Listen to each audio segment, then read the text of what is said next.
Welcome to EVPL's Stories of Hope in History. And in light of Women's History Month, today's story is about Ida B. Wells, also known as Ida B. Wells Barnett.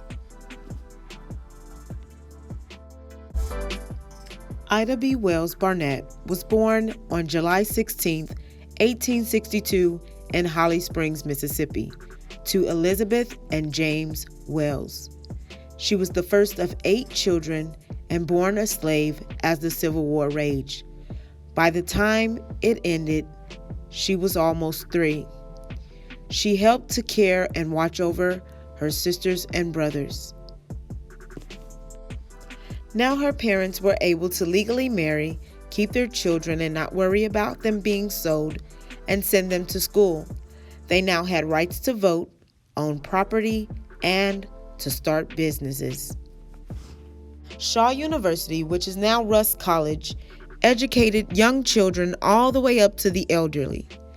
And since it was illegal for slaves to learn to read before, Ida's mother went to school with her until she was able to read the Bible. James continued to work as a handyman and carpenter for his former slave owner whom he had apprenticed with. However, the difference was that now James would be paid.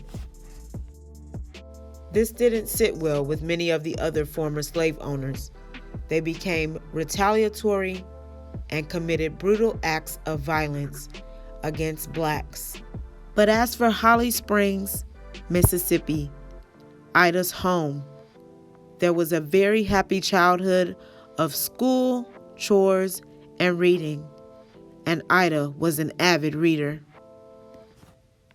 Ida's happy childhood came at a price, and Elizabeth, their mother, would remind them of the price that was paid with slavery by sharing her stories of a horrible life as a slave.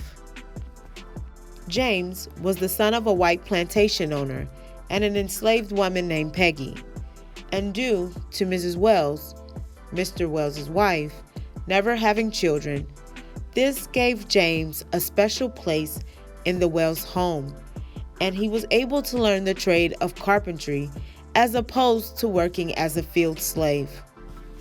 When it was time for an apprenticeship, he became an apprentice for a builder by the name of Mr. Bowling, where he would meet Ida's mom, who was their cook.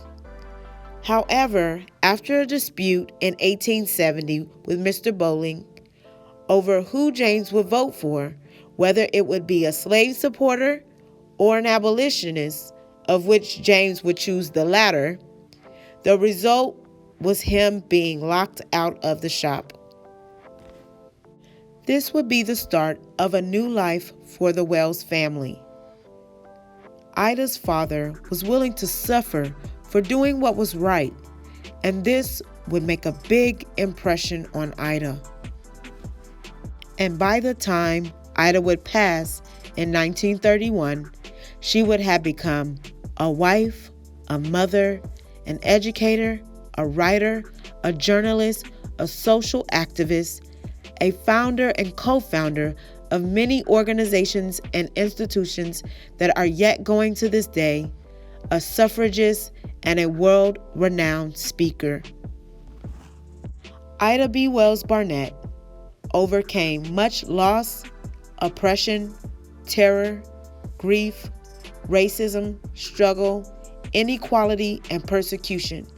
Yet she still stood for her people and what she believed in, no matter the cost. And the difference she's made in the world has outlasted her fruitful life. The following quotes are from the book, written by her great-granddaughter, Michelle Duster, entitled Ida B. the Queen.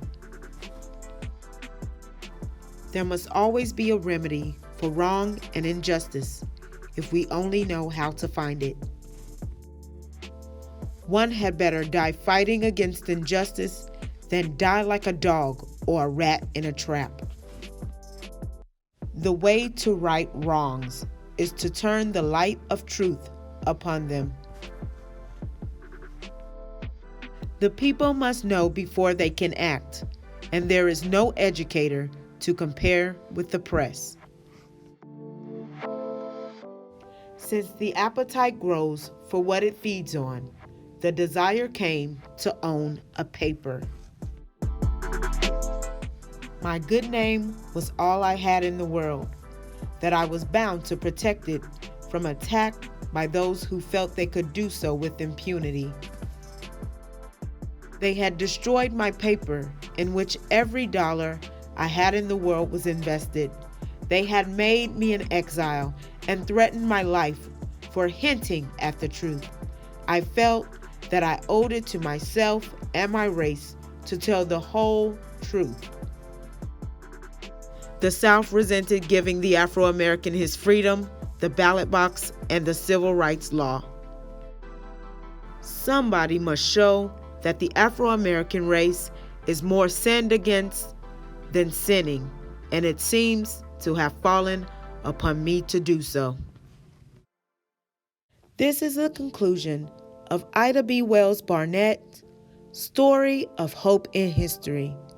To find out more materials and info about the life of this remarkable woman, please view the rest of this video until the end. Thank you so much for joining us, and we hope you enjoyed this EVPL Story of Hope in History. Look for a new story for the month of April. Bye.